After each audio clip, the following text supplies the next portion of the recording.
Have you ever noticed that the deeper you think, the more distant you feel from others? That the more clearly you see the world, the less people want to hear your voice? It's not just in your head.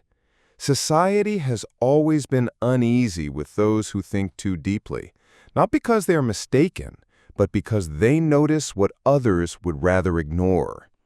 History proves it. From Socrates to Galileo, from Nietzsche to Tesla, brilliant minds have been ridiculed, silenced, or dismissed, not for lacking insight, but for having too much of it. Arthur Schopenhauer, one of the most brutally honest philosophers, believed that intelligence is not a blessing, but a curse. The more one sees clearly, the harder it becomes to fit into the world. But why is that? Why does society resist those who think differently? The answer lies deep in human psychology. Consider this. When you're next to someone physically strong, you don't feel attacked. You might even admire them. When you meet someone wealthy, you might envy them, but you rarely feel threatened. But intellectual superiority? That's different. Psychologists call this the mirror effect. A deep thinker doesn't merely present new ideas, they reflect back the limitations of those around them. That reflection can feel like an attack, even when the thinker says nothing at all. Why? Because intelligence challenges something fundamental, identity. Unlike strength or wealth, which are external, intelligence is internal.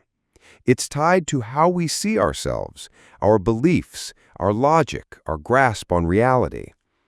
When someone comes along who thinks more deeply, it can shake our confidence, not in them, but in ourselves. And so people don't admire intelligence the way they admire wealth or charisma. They often resist it. Not because the thinker is wrong, but because their presence forces others to confront their own intellectual limits. This is why time and again deep thinkers are pushed to the edges, not due to arrogance, but because society sees them as a threat to its comfort.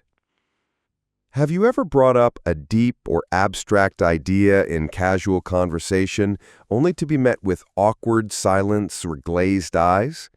It's not just bad timing, it's a form of psychological defense. People instinctively protect their sense of certainty. They crave simplicity, not complexity. They prefer validation, not challenge. That's also why, in social settings, confidence often wins over intelligence. The person who speaks with bold certainty, no matter how shallow, gets attention. The thinker who speaks with nuance is often ignored. It's no wonder that charismatic simplifiers often gain influence while visionaries struggle.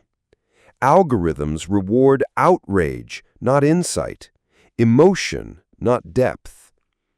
Science backs this up.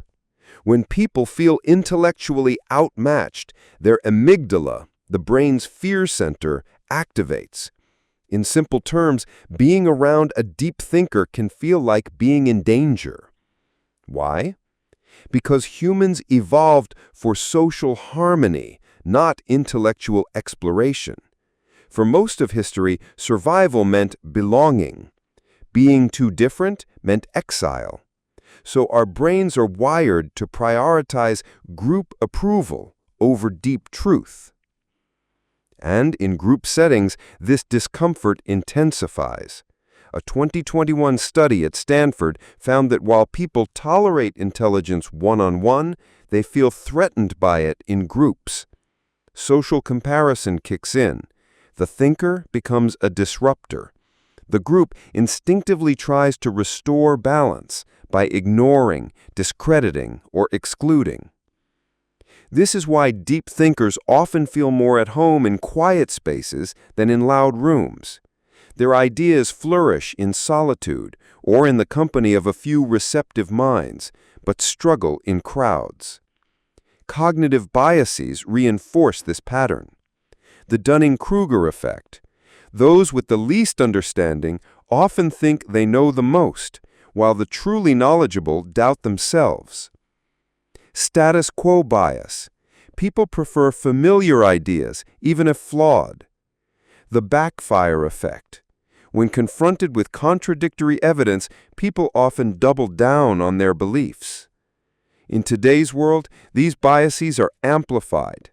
On social media, content that's emotional, simple, and controversial spreads fast. Nuanced, thoughtful conversation doesn't trend, it drowns. Educational systems and workplaces reinforce this pattern.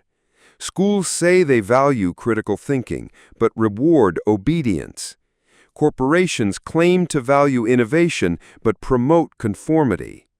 Political leaders who tell people what they want to hear outperform those who speak uncomfortable truths. This has always been the case. Socrates was executed, not for violence or crime, but for questioning accepted beliefs. His crime was encouraging young people to think. He died for asking too many questions. Galileo was placed under house arrest for revealing that Earth revolves around the sun. His work was suppressed, not because it was wrong, but because it disrupted the Church's control over knowledge. Nietzsche was dismissed as a madman in his time. His ideas on morality, truth, and power were too radical for a society clinging to old systems. Only later was his philosophy recognized as foundational. Nikola Tesla died in poverty despite inventing technologies that shaped the modern world.